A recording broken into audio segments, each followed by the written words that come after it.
Major League Baseball and the World Series. And it was an absolute classic. Broadcaster network's dream. You've got the Los Angeles Dodgers on one coast, West Coast, going up against the New York Yankees on the other coast. Two storied programs, but it was, I know, spoiler alert, the Dodgers that would go on to win this series. It was the best of seven. The Dodgers won it 4-1.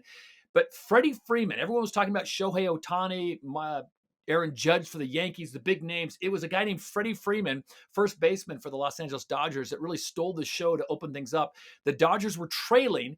Remember, they play 9 innings in baseball. They were trailing, and he comes up in extra innings in the 10th inning and hits a grand slam. What's a grand slam? The base is loaded with Dodgers, and he gets up and knocks it out of the park to give them 4 runs. They would win that game 6-3, really set the tone. But Shohei Ohtani is a difference maker, not only in the U.S., but in Japan as well. And it was just impressive how big of an impact he would have, not only on these World Series, but on the season as a whole. And to find out a little bit more about Shohei Ohtani, I caught up with Japanese journalist Tomoya Shimura, who's actually written books about the player. And here's our conversation.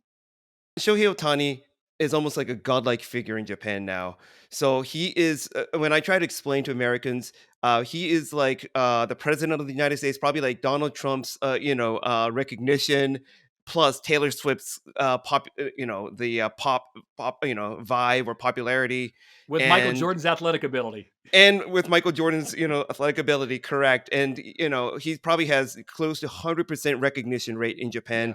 People wake up early to watch his games, and it's across the age group, different age groups, from kids to even like 100-year-old, grandparents, Right.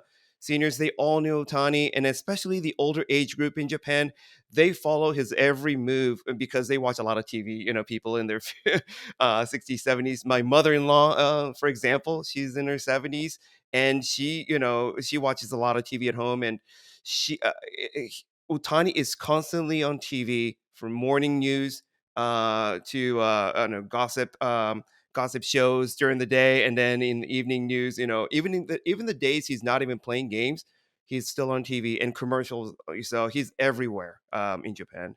He obviously is the most valuable player. The Dodgers getting him was huge. Again, remind our fans that aren't American baseball players. He originally went to Anaheim Angels, which is just 45 minutes down the road, closer to where you live in Irvine, California. And now he's with the Dodgers. And this year in the World Series, you couldn't think of a better matchup. This is the dream matchup. This is the Dodgers versus the Yankee. This is New York versus LA. This is East Coast versus West Coast. And talk about the amount of stars, not only on the Yankees team with Judge and Soto, but the Dodgers team is absolutely loaded with Freddie Freeman, Mookie Betts, and of course Shohei Ohtani. Yes, I mean, when I saw the World Series matchup, the Yankees, the Dodgers, it couldn't have been better for baseball. I mean, and it happened on this first year that Shohei Ohtani was on the Dodgers, and he, accomplished 50-50. I mean, it's a dream scenario for baseball. I mean, baseball fans, and then obviously for MLB. I, I mean, it couldn't be better for business. It couldn't be better for fan experience. And I have a feeling that this could, revitalize the popularity of baseball in this country, in the United States. If it revitalizes the popularity of baseball in the United States, at what cost though? Is this going to create a drain on Japanese baseball with all the players? Because there's already been a couple other pitchers that have come over as well. There's more talent in Japan that's coming over. Is this going to hurt Japanese baseball? Because it is hugely popular. I think it's not going to hurt baseball in Japan, but I think it's going to hurt Nippon Professional Baseball, which is the equivalent of MLB, because they're starting to lose all their best players, even from an early age. Because Roki Sasaki, who Dodgers might land, he's only 23, I think, and and he's going to come over to the U.S. So it's not good for the league. But for baseball in Japan, I think it's a good thing because now people are paying a lot more attention to baseball because people consider playing in the United States as the as the highest achievement, and there are a lot of Japanese players who are actually succeeding here. Yamamoto, Otani, and Roki is going to be a huge. It's going to be a lot. Going to be popular here. So people are paying a lot more attention to baseball thanks to Otani, and young kids are gonna want to be Otani, so and they're gonna want to play baseball. So, and baseball in Japan was also seen as kind of the middle-aged, men's sport. But now it's considered a little more pop, and people are wearing major league caps. So, I think it's good for baseball in general. I don't know how that's gonna, how the league's popularity is going to be affected by it, but I think in the long run, I think it's great for the sport. What do you think this World Series meant to his career going forward? I mean, you face off in the biggest, obviously the biggest baseball stage in the world with the Yankees, and the way the Dodgers played and the way they came back, and Freddie Freeman kind of stole the show. But Shohei Ohtani, I mean, he's just always there. He's like a great white shark lurking. You can never count him out. And whenever he steps up the plate, it's must see TV. Yes, well, this World Series, I mean, I didn't think it was come the first year, to be honest, like, playing against the Yankees, but he's, and then accomplishing 50-50 along the way. But I Yes. think one thing that kept him, people were always talking about him, wait, is he the greatest player of all time? But with that conversation always comes, hey, how many rings have you won? And, and that was the thing with Otani. He had never played in the playoffs with the Angels. So, having that ring gives him that, opens up that conversation of, hey, and I've already seen it. My fellow sports writers are saying he's probably the greatest player of all time, especially if he's able to continue playing two-way for like 2 or 3 more years, and I think is, in that conversation. So I think this World Series win was huge. I think what's left for him is actually creating those moments that, that like Michael Jordan, how he had that 1998, NBA Finals Game 6, the moment of the last shot. I think Otani needs to have that moment to be in that same league with, someone like Michael Jordan or Tiger Woods that people remember forever, as part of the history, and that, people, people in this country, compared to other places, I think even, I think people care a lot about postseason, what they do in postseason, especially the championship game. So if Otani can, be a two-way player in the postseason, show what he did in the World Baseball Classic in 2023, when he was, hitting, and then he struck out Mike Trout in the ninth inning.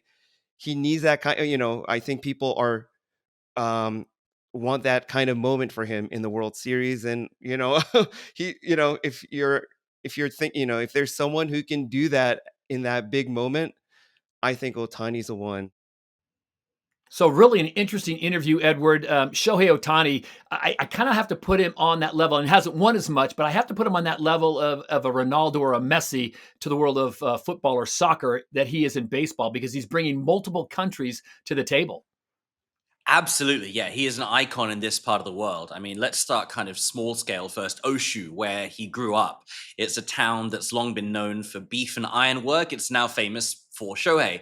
Watch parties were organized at community centers all around during the World Series, and everyone was waving these sticks, hailing Otani as the pride of Oshu City. And despite the inconvenient timing, which I continue to bring up in every episode, but it is true, it is hard watching European and American sports here in Asia. The games averaged 15.9 million viewers in Japan over the course of the World Series. That's about 12% of the country's population. And then those who weren't content on watching on the other side of the world, they came to the US, and Japanese supporters bought more tickets for the World Series than from any other country outside of North America.